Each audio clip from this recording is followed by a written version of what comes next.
prestigious venues in San Diego, I've never had a problem before with noise issues.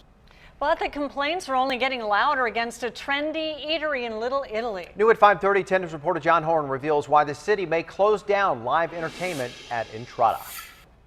It was a rat-infested space with a lot of homeless people sitting out front, doing a lot of graffiti and damage to the building. But Michael Viscuso breathed $2 million of life into this Little Italy spot.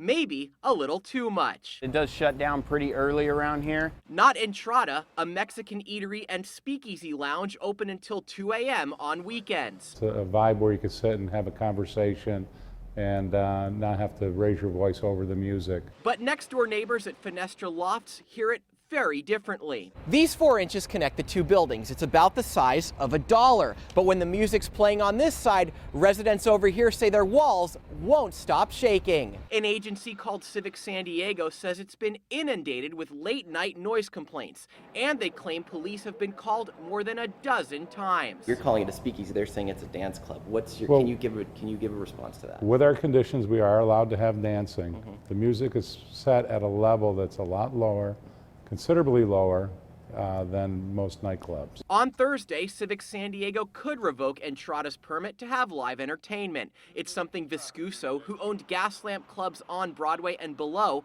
says will put him out of business. He says he's already paid about $50,000 to muffle the sound and is offering to do more. I'm willing at my expense to go into her building, insulate the walls. I even offered to rent the unit that the complaints were coming from. Fenestra's owner didn't want to go on camera, but said she didn't know about that offer. And she said it wouldn't solve the problem since the noise reverberates to all 8 of her lofts, not just the neighboring one.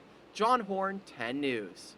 John tells us that Fenestra's owner says one tenant is moving out and she's reluctant to put the units back on the market until this is all resolved. Viscuso says he will appeal any decision to revoke his entertainment permit.